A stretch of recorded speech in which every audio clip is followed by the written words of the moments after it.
What the public hearing is concerning is for our fiscal year 2022B budget amendment, our fiscal year 23 budget, fiscal year 23 TIF budget, and fiscal year 23 utility rate ordinances.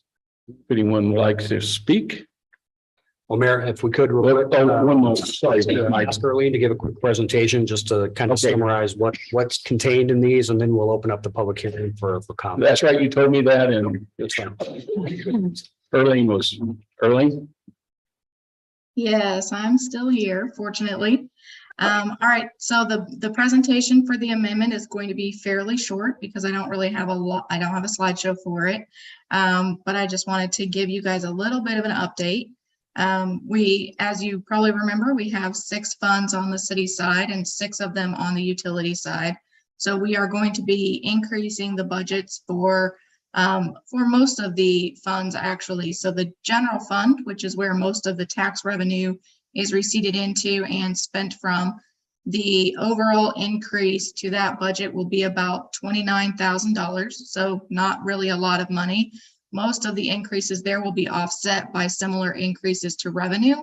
So revenues and expenses will, for the most part, offset each other for that increase. For capital, we are actually seeing a decrease in expenses. That's mostly related to projects that will just simply be deferred until next year. So we had some increases, some decreases. Most of that's related to budget carry forwards. The transportation fund is where we're seeing our biggest increase.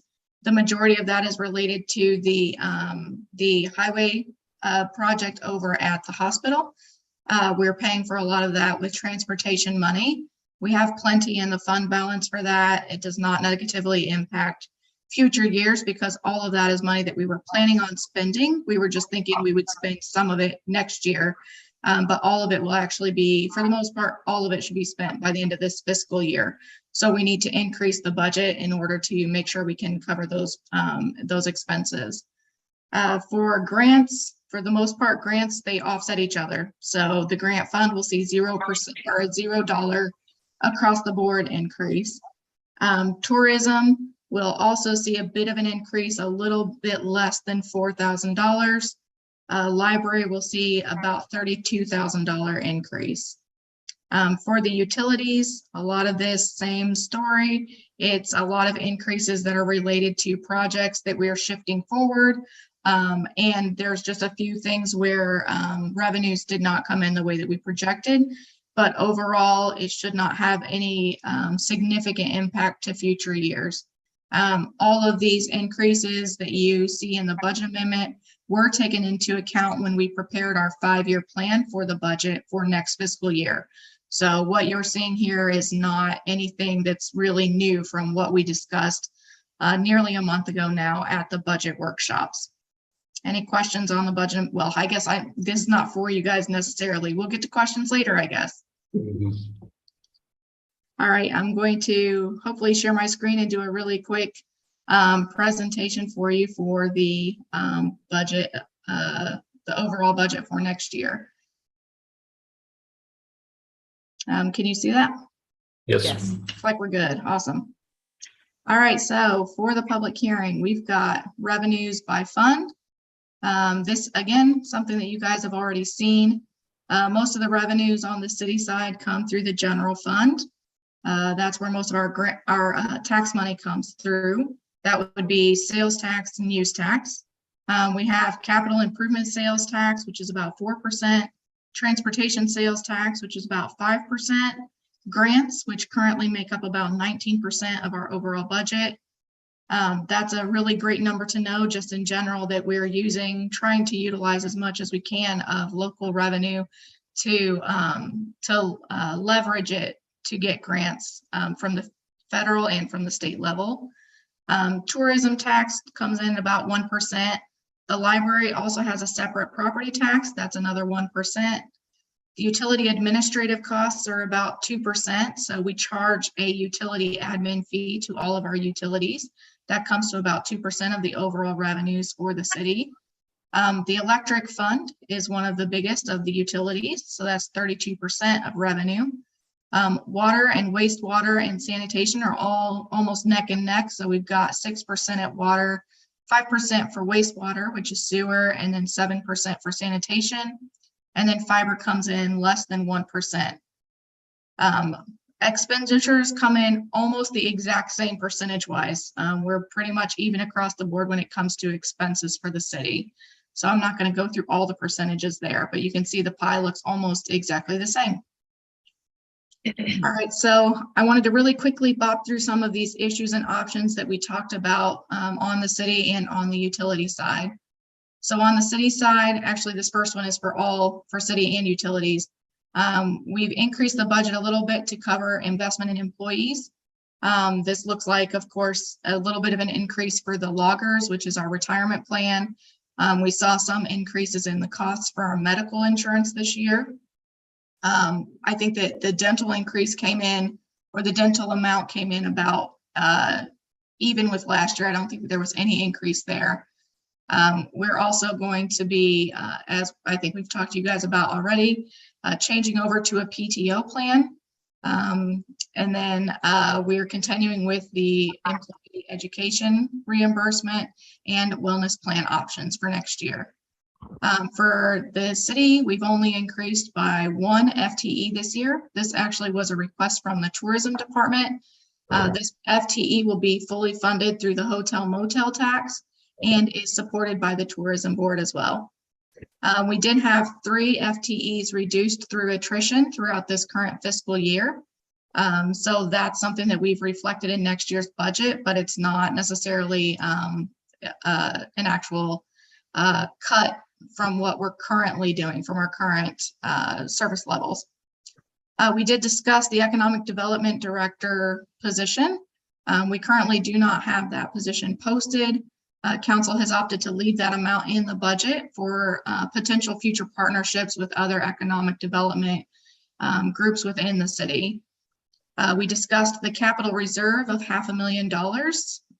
We've opted to you guys have instructed us to place this back in fund balance to be used for capital needs as fit. So this amount no longer needs to be set aside in a reserve amount.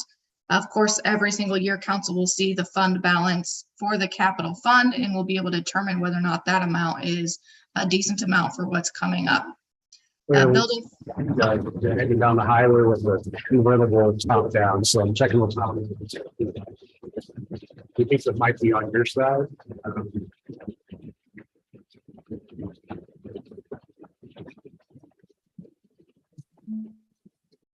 It's not coming on this side, so could you maybe try to mute and unmute, or How about now?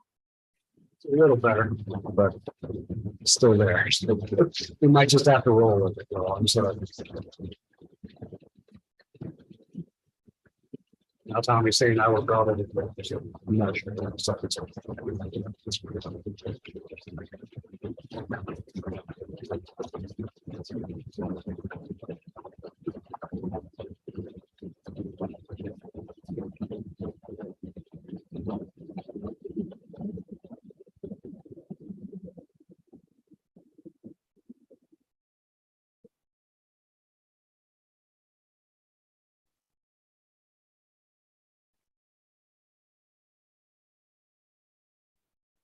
I muted Sam's mic. Give it a try, guys.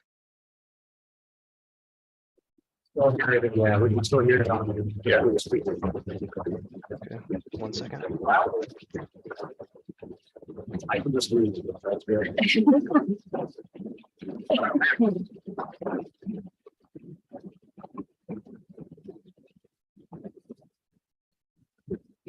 Like from 1937 and 1939.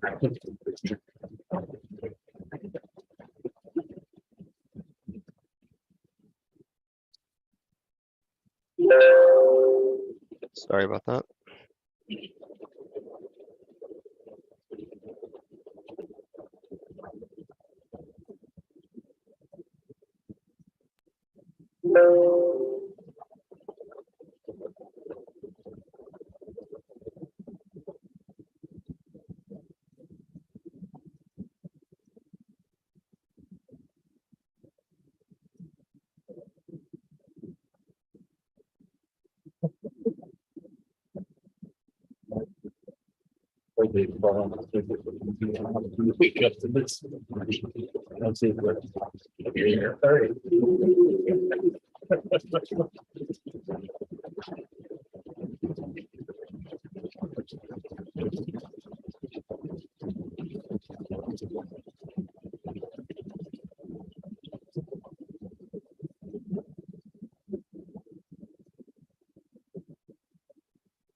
We should add to the budget. Found it. There we go. Who was it? Oh. Who's the beard rubbing? It's a snow. Okay, I'm just gonna leave you muted. that's okay. Sure. I'm loud enough. All right, Arlene, you back?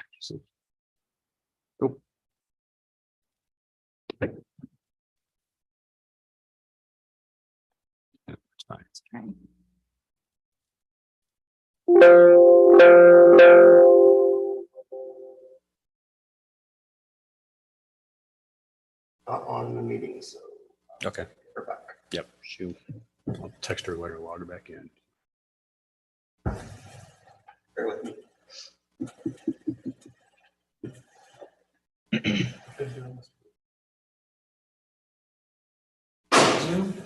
Too shabby.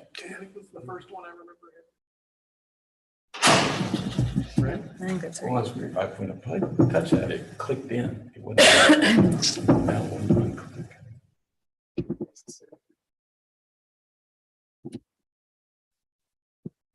Okay, I'm not sure if I'm here, you're there, who knows? It was me. We're good. Can you hear us, Arlene? Yes, I can. Yep, we're back on. So, Okay, my apologies. nope, it was on our end. It wasn't on yours. So, That's shocking because I'm out in the middle of nowhere, so. All right, fingers crossed that it's working this time. So, okay, hopefully I didn't leave off too far off, but so building permit fee increases, we're gonna go from $100 to $150. This is expected to bring in, I think, about $5,000 of revenue. And then golf course fee increases, as you guys probably remember, earlier this year, we switched to a golf management company. They told us at that point in time that they knew we were gonna need to increase rates, but they wanted to wait until this fiscal year so that they could kind of assess how the revenues come in throughout the year and some of the expenses, kind of get a better understanding of those things before they recommended rate increases for golf course fees. So those were presented as well at the end of October. And then as we've discussed already, the utility rate increases. I've included here on this slide just a snapshot of what the next 5 years are projected to look like. So this year's rate increases are 5% for electric, 3% for water, 30% for sewer, 3% for sanitation, and then an increase to tipping fees, which is generally what some of those other companies use. So I'm trying to think of good examples like Trash Wagon and some of the other trash collection agencies in the city. This is what they use to deliver their trash to the transfer station, and then we take it on up to Hartville to the landfill. Sewer charges, as we just had a meeting to talk about, whether we wanted to use actual usage or winter average for the usage charges on the sewer side. And then we also discussed the electronic payment or credit card fees. Generally, people think of this as only for utility customers, but we actually charge credit card fees for most of the places within the city that take credit card. During the budget discussion, we discussed that those would continue to be covered by customers. So you will see that change in the budget that you have tonight. I did a very quick slide here and on the next page for the sewer rate so that you can see the difference for residential and commercial. And then same with electric rates. So this is where we were talking about for sewer rates that they would increase by 30%, electric rates increasing by 5%. And then on the next page, we have water and sanitation as well. All of these are included in the ordinances tonight. For budget highlights for the capital improvement plan, or the SIP as we like to call it, we do have quite a few repeat projects for the next upcoming year. This includes a lot of items that are funded through grants, as well as the Lincoln Street substation, which is mostly funded through insurance reimbursement. And then we do have a couple of those items on here that we talked about hoping for a grant from DNR through ARPA funding, which we just recently found out we would not receive for this coming year. Tonight, also on the agenda are tax increment financing fund budgets. Staff has recommended that these budgets stay status quo. So these numbers that you see tonight are very similar to ones that you've seen in the past for all three of the TIFs. And that is the end. Any questions? Anything else I can share with you all before public hearing? No. Excellent. Thank you. Thank you, Early. All right, now okay, Mike. I'll make it out there this evening. Good evening. My name is Mike Burgess. I live here in West Plains, over on 8th Street. First, I'd like to thank you for letting me speak to the council tonight. Also for the job that you're doing for the citizens of West Plains. My concern this evening is, as you look at the cost for electric utilities and all that, is look at the best possible fee for not only the residents, but the businesses in town. Everyone is still trying to recover from the COVID. Last year, I got multiple shocks every time I got my utility bills. In fact, one of them was over $200. Never in my time that I've lived at that residence has it been anywhere close to that. So I'd really like for you to look at, the cost for the consumer, for us that live in residence and those business owners, to help everybody out across the board. I know that you've got to pick one of these. Please pick the best choice for all of us and help us out. I think that's it. I won't complain much longer. So thank you. If I do, I know how to get a hold of you. So Thank you for your Thank you. Anyone else? Any other public input?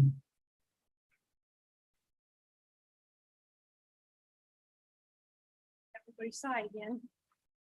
Usually, well, my name is Stacey McAllister. I live at 929 Country Club Drive. I usually prepare a little speech on these things, so I'm going to wing this tonight.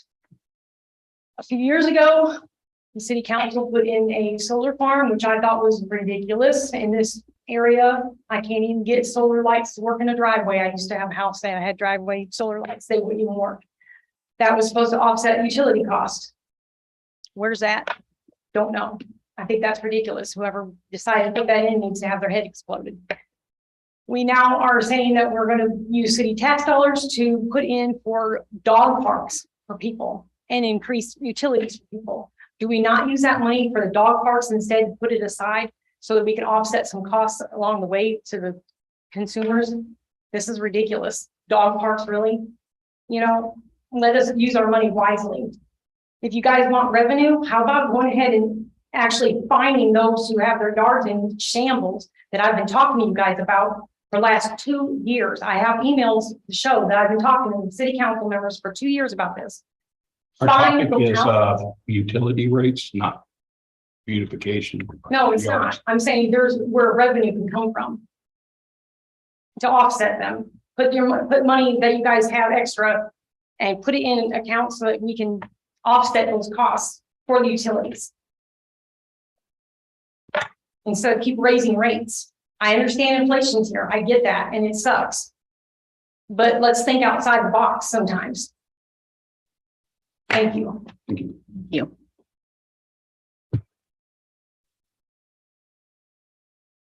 Any other public input?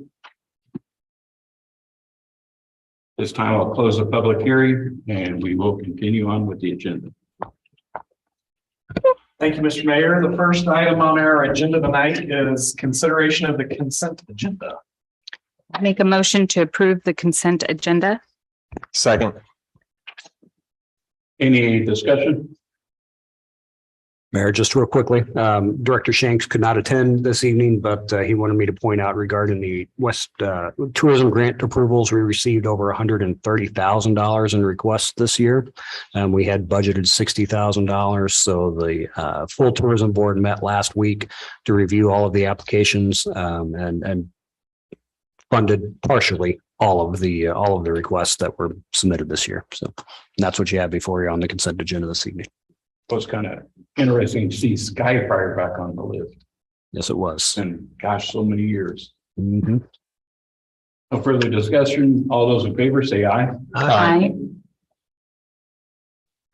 Next item on the agenda is recognition of guests. There are none listed. Next item is resolutions. Resolution 2022-29, a resolution to authorize the city of West Plains to pursue right-of-way acquisition for the Independence Railroad overpass project.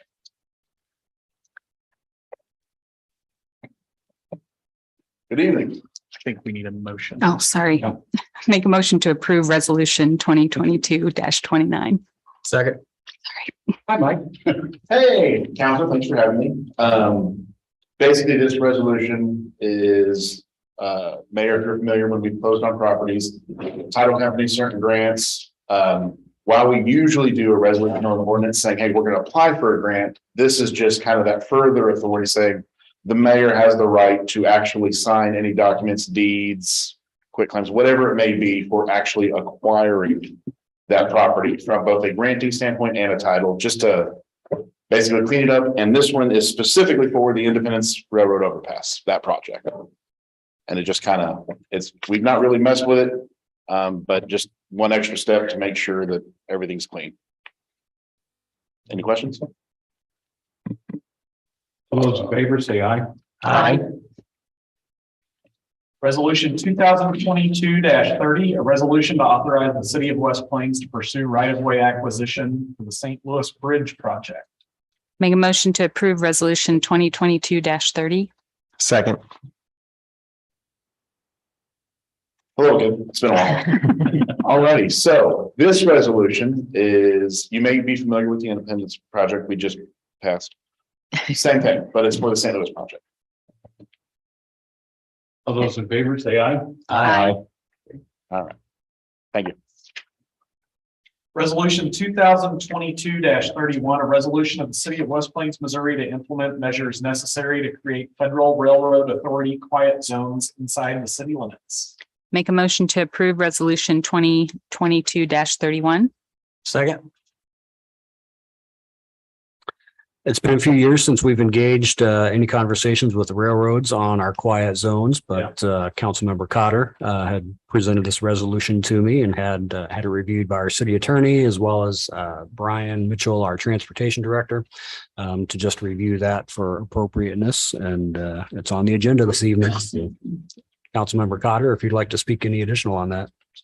Well, this was one of the things that I've heard about, I think, I don't know, since I moved to West Plains when I was like 10 years old, was having quiet zones. I remember going and looking at a house a few years ago and the realtor said, oh, don't worry, there's going to be a quiet zone there soon. And I just laughed because I thought, I don't think so.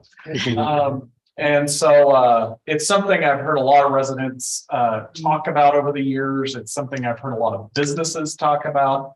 And over the last few years, I've done a pretty significant amount of layman's research on it, and really found that there's more detrimental impact to the noise created by train horns than there is by having quiet zones. They've done a significant number of studies on this. And it really comes down to quality of life and to some extent, the stress caused by this constant industrial noise. And so I thought I would propose the ordinance and hopefully get that going on. The only other thing I would say is that other communities that I know that have enacted such things include the metropolises of Seymour, Missouri. And so it's not just a large city thing. It is a process, so it would require, this does not automatically, I guess I should make that very clear. This does not automatically create quiet zones inside the city limits of West Plains. There are several things that have to be done in order for that to happen, including some coordination with the state and federal governments, as well as Burlington Northern. It also requires some either alternative safety measures or supplemental safety measures be installed at certain crossings. And the federal government rates those crossings and actually tells you what has to go there. And so I will tell you that my recollection, and Brian, I'm sure you're going to know a lot more about this than I would, but my recollection is that the Thornburg crossing is actually rated our worst crossing. And that is the crossing that will be closed as part of the Independence Bridge. And so it would be the most expensive one to bring into compliance. Very quiet. Yeah, when we did the railroad studies, a few of you may remember, maybe everybody remembers when we did that. It's been several years ago. But, there's information in there. It was brought up then in all the meetings. I mean, it's been talked about forever. I used to live, or my first house that I bought was not a long ways from, it was on 8th Street, the 1000 block, kind of up towards Porter Wagner, but you heard it all the time. And you kind of get numb to it after a while in a way, but anyway, I mean, it's something like say about quality of life.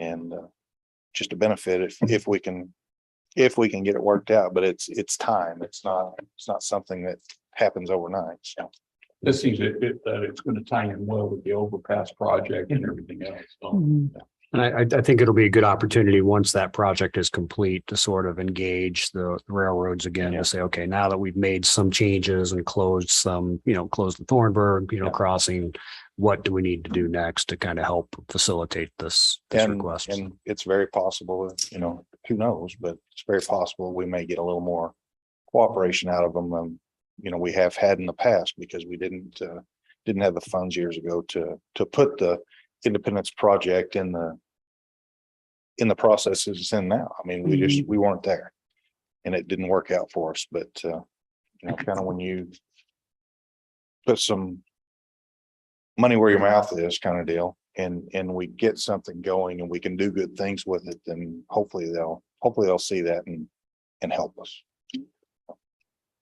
Does the ordinance provide enough strength to require Burlington Northern to adhere to conditions of the ordinance? So go on. There's probably not too many laws out there that would force Burlington Northern to do anything if they don't want to. So this doesn't have that kind of teeth. It's just saying that, hey, we're going to support this. We want to support this. We really want this. The council, I think that's where it's at. And really, your council can establish, it's a notification process. Once you have all of those supplemental safety measures in place, which can include like the little plastic yellow barricades to keep people from driving around, like Howell Avenue, You can have people from You can have driving that, you can have around. full crossing arms, you can have Yeah. medians in the center so you can't cross over and then drive around something like. There's several different options that we talked about prior, this like probably 10 years ago, I don't remember. But so there's a lot of things you can do to mediate that issue. But there's a lot of things that we can do. If the railroad would allow us to do the projects ourselves, then there's a lot of those things we can do on our own. But some of it is on their right away, would have to be done by them or a contractor for them that, they might not let us, but that's just something we have to work out or talk about and kind of plan for. It's interesting to know that in our 2016 through 2030 comprehensive plan, it speaks to There you go. the ordinances that you're proposing tonight. And I've often wondered, because I live by the park and I hear those trains. It seems like those horns are getting louder and louder and louder. Yeah, and I thought, why can't we just build a wall on each side of the railroad tracks? Except at the opening of the crossing guard, keep all that noise down. Right. Yeah. So I'd be in favor of this 100%. But we got to follow through with it. Yeah. So does this create any additional liability on the city? So they're blaring the horn for safety and we're putting in safety measures so they don't have to. And I'm sure they don't like blaring their own horn. It's got to be louder inside that cab than it is 15 blocks away, but They're awake. yeah, that's very true. But if there's going to be a sign that lets them know you don't have to honk your horn anymore. And the language you're using is exactly right. Don't have to. If there's a safety issue, Yeah. if, sometimes when they're taking off, they're gonna blow their horn, that's still gonna happen. It's not gonna be a church quiet zone where, somebody's gonna slap you if you're talking, this is, that they don't have to blow their horn. But if there's obviously something dealing with safety or operations, there's something to. Yeah.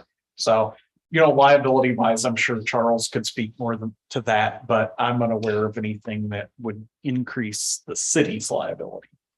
I don't think we'd have any impact on that. And this is a resolution, not an ordinance. Okay. Oh, I think the way to look at this is just your showing an interest in establishing quiet zones. This does not establish quiet zones. Okay. You can, and I'm sure Josh and Brian both know way more about this than I do at this point. But if you want to get an idea of all the hoop to jump through, it references those code of federal regulations. And those are not just 1 or 2 pages long. Yeah.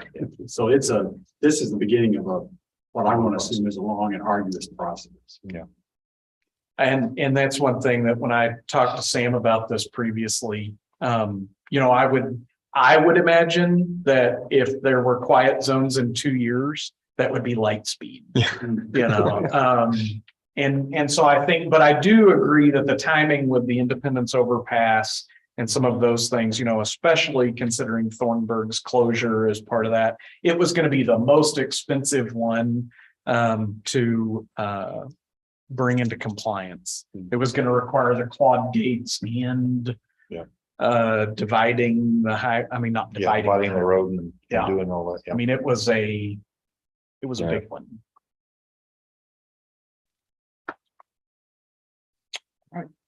Thanks, Brian. All those in favor? Aye. I'm sorry. Aye. Sorry. Toot you. Yeah. Moving on to the ordinances, Bill 4723 to become ordinance 4723, second reading, an ordinance of the city of West Plains, Missouri, the city to amend to administration of the code of ordinance for the city of West Plains, Missouri by replacing section 2-410 pertaining to the fiscal year of the city of West Plains. Make a motion to approve Bill 4723 to become ordinance 4723, second reading. Second. Any further discussion on this? Bill 4723 to become ordinance 4723, second reading. Neese, Yes. Cotter, Yes. Merle, Yes. Neeson, Yes. Topliff. Yes. Bill 4724 to become ordinance 4724, first reading. An ordinance of the city of West Plains, Missouri, approving the adoption of amended budgets for the fiscal year beginning April 1st, 2022 and ending December 31st, 2022. Make a motion to approve Bill 4724 to become ordinance 4724, first reading. Second. Allison? Bill 4724 to become ordinance 4724, first reading. Neese, Yes. Cotter, Yes. Merle, Yes. Neeson, Yes. Topliff. Yes. Bill 4725 to become ordinance 4725, first reading. An ordinance of the city of West Plains, Missouri, approving the adoption of the budget for the fiscal year beginning January 1st, 2023 and ending December 31st, 2023. Make a motion to approve Bill 4725 to become ordinance 4725, first reading. Second. Allison? Bill 4725 to become ordinance 4725, first reading.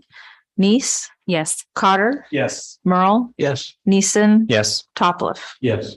Bill 4726 to become ordinance 4726, first reading, an ordinance of the city of West Plains, Missouri, approving the adoption of the tax increment financing TIF number 1, number 2, and number 3 budgets for the fiscal year beginning January 1st, 2023 and ending December 31st, 2023.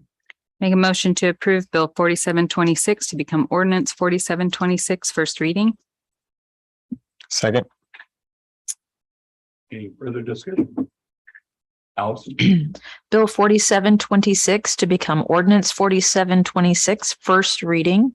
Neese, Yes. Cotter, Yes. Merle, Yes. Neeson, Yes. Topliff. Yes. Bill 4727 to become ordinance 4727, first reading, an ordinance increasing the electric rates for customers of the city of West Plains, Missouri. Make a motion to approve Bill 4727 to become ordinance 4727, first reading. Second. Allison? Bill 4727 to become ordinance 4727, first reading. Neese, Yes. Cotter, Yes. Merle, Yes. Neeson, Yes. Topliff. Yes. Bill 4728 to become ordinance 4728, first reading, an ordinance increasing the water rates for customers of the city of West Plains, Missouri. Make a motion to approve Bill 4728 to become ordinance 4728, first reading. Second. Allison?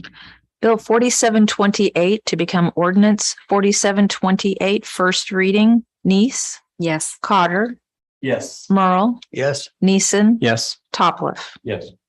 Bill 4729 to become ordinance 4729, first reading, an ordinance increasing the sewer rates for customers of the city of West Plains, Missouri. Make a motion to approve Bill 4729 to become ordinance 4729, first reading. Second. Now, on this one here, do we need to discuss the option that we do or? So as presented, it's option one, so it would just do the flat 30% increase on the base rate and the usage amount. So if you want to make any changes at this point and choose a different option, then we could, I guess, Charles, from an administrative standpoint, we could either amend the item tonight or we could amend it before the second reading. Right, I'm just going to minute tonight. Yes. If that's I the was going to choice. say that because we need to hold that discussion in open. Yep. Mhm. Yep. Is there any change to the option that anyone? No, I felt the same. I'd like to stick with option 1. Mhm. We will vote on this as presented. Okay. And that was part of our public hearing, right? That was. the Yep, discussion correct. that was- That's the first option that the city laid out for us, correct? Yep, during the budget work session last month and then, That's what the staff this is evening. suggesting, Mhm. to get us where we need to be. well, I mean, any of the options get us where we need to be from a revenue side to be able to cover our expenses, just how you get there. So again, whether you're increasing the base rate for everybody, and then lowering the usage charge a little bit, or keeping the base rate at a minimum and then increasing the usage rates. Okay, so this option that we're going to be voting on, that allows the people to put in a separate meter. They could do that anytime they Okay. wanted to do. Yep. So it's kind of on them if they want to. At this point, if we pass it, it's on them if they want to try to separate their water usage from the sewer versus actually going into the garden or the lawns or the flower beds. Yep. Mhm. Allison? Bill 4729 to become ordinance 4729, first reading. Neese, Yes. Cotter, Yes. Merle, Yes. Neeson, Yes. Topliff. Yes. Bill 4730 to become ordinance 4730, first reading, an ordinance increasing the sanitation rates for customers of the city of West Plains, Missouri.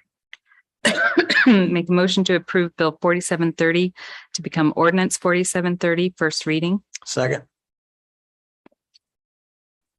Allison? Bill 4730 to become ordinance 4730, first reading. Nice, Yes. Cotter, Yes. Merle, Yes. Neeson, Yes. Topliff. Yes. Mr. Mayor, before we move on, can I make a very quick comment related to those last few items? Yes, sir. I really want to draw attention to anybody that might have watched this or anything like that. We had a work session, we had another work session, and we had a public hearing. So anybody that saw that and thought, they didn't even talk about that. It has been talked about significantly, and I think that kind of could appear that it hadn't been, but this is the result of several meetings. Yeah. So, sorry, I just Yeah, good point. Appreciate it. Well, and to add, this is why we have two separate readings for most of our items. So there'll be another month before, any decision is actually Yes. voted on before it for becomes effective. additional public comment and folks to reach out to us. Yep. And folks can either contact city clerk's office, they can contact me. They've obviously been contacting you, so they can continue to do that if they choose. But yeah, we'll have this information, on our website. We'll put it on Facebook, just kind of propose budgets and some of the other stuff too, so that residents are made aware of what we do on a daily basis. So. Follow-up question in regarding protocol. Should our minds be changed between now and the next city council meeting when we have the second hearing? If we vote to change that rate structure, do we do a second reading? Does it start again, this process? No, you could make an amendment prior to or during the second reading of the bill. You could amend the ordinance at that point, and then you could make that decision that night. Charles. Yep. Well, it depends upon how significant the change is. Yeah. Technically, you could. We might recommend that we postpone, if there's going to be a significant, change to it, but yeah.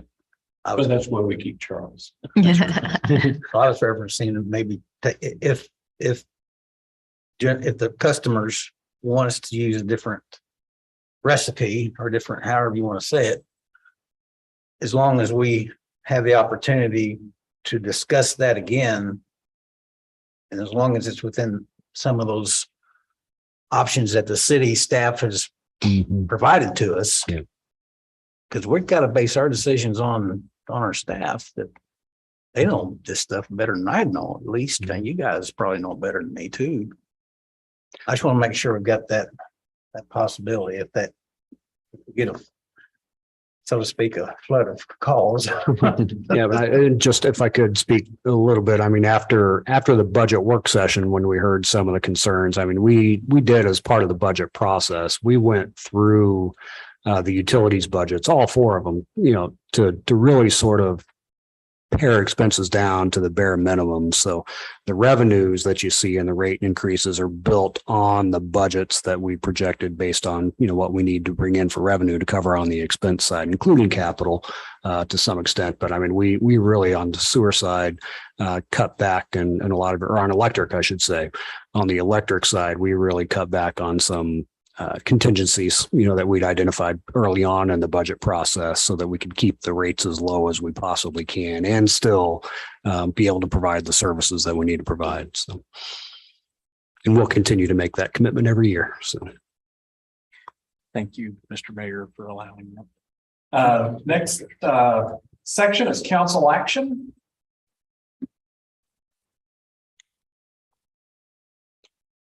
Evening, Mayor, members of council. Evening. For those of you that don't know me, my name is Mark Brannon, and I'm going to be presenting a few items this evening.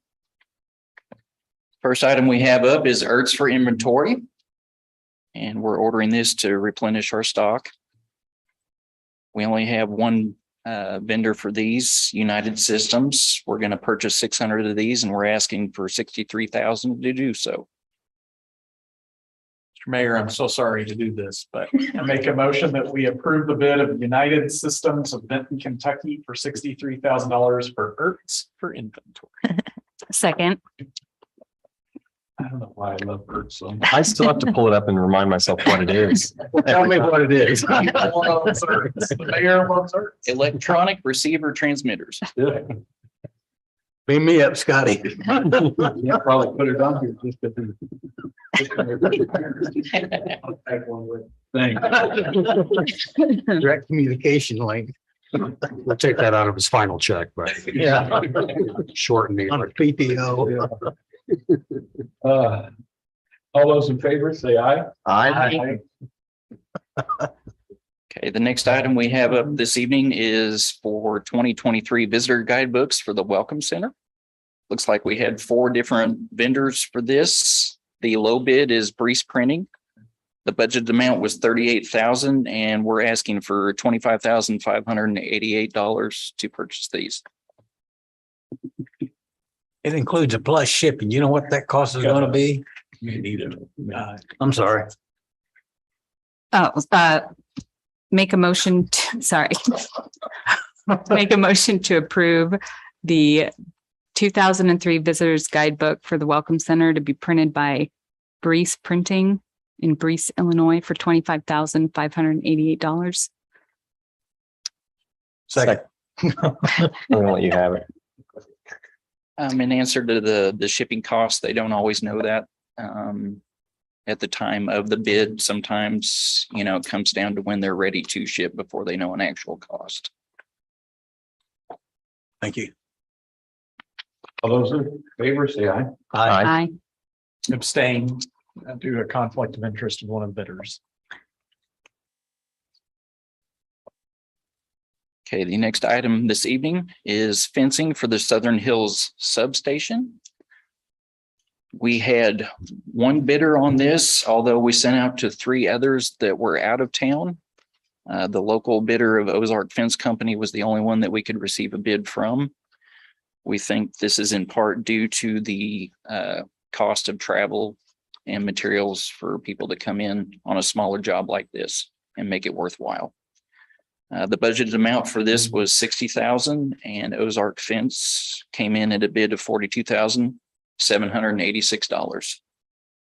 Make a motion that we approve the bid of Ozark Fence of West Plains, Missouri for $42,786 for a fence for Southern Hills substation.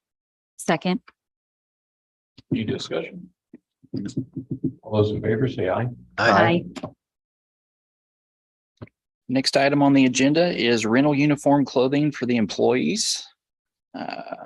The current contract is set to expire on December 18th. We're asking for a 48-month contract going forward. The attached spreadsheet that we included with this would show that Cintas and Aramark are lower on their initial costs for the uniforms themselves. But when you factor in the costs that they're going to charge for lockers per week, as well as the possibility of charging for extra non-standard sizes, UniFirst comes in for low bid because their costs are upfront with no additionals added. And they are also the current vendor for our uniforms. We are recommending to go ahead with UniFirst. Make a motion that we approve the bid of UniFirst of Springfield, Missouri for renting uniform clothing for employees. Second. Any discussion? All those in favor, say aye. Aye. The final item that we have is for title services pertaining to the right-of-ways mentioned earlier in the meeting this evening for the overpass and the St. Louis Street Bridge projects. We had 3 bidders for this. And looks like Somo Land Services out of West Plains came in with the low bid for a total at $4,153.50 for these services. Make a motion that we approve the bid of Somo Land Services for title services on the 160 overpass project in the St. Louis Street Bridge project. Second. All those in favor, say aye. Aye. Aye. Thank you. That's all I have this Thank evening. you. Thanks. Final item on our agenda is the administrator's report. Just a few items. Thank you for spending your Thursday evening with us. The reason we do that is because of the holiday week next week. So a reminder that city offices will be closed on Thursday and Friday for Thanksgiving. Electric crews are in the process. I don't know if they've finished quite yet putting up Christmas decorations, but they're out and about. So please be careful if you see our folks out there hanging things, but we're trying to make things look pretty for the holiday season. We will post information on our Facebook page, but Christmas parade is moving downtown this year. So I think that is December 9th, possibly. I forget the date off the top of my head. Yeah. December 10th. Thank you. But that will be downtown, and I think we're planning on having a couple of other. I know the Downtown Revitalization Organization is talking about doing some fun things and activities for that. So pay attention to social media for updates on events and things coming up this holiday season. That's really all I have for you this evening. With the Christmas lights, are you guys going to do my kids were asking about the program you've done the last couple of years with the different colored lights. Are you doing that again? Okay. All I know is, if you need something to do this weekend, Friday night, we've got the volleyball tournament. A football game. Football game. Football game. Don't forget And that. some adults, there's the whiskey, bourbon festival. Those benefiting Community Foundation of West Plains. Tickets are still available. Yeah. Get here before midnight tonight. You should have a really fun night tomorrow. Let's play. With no further business, may God bless. We are adjourned.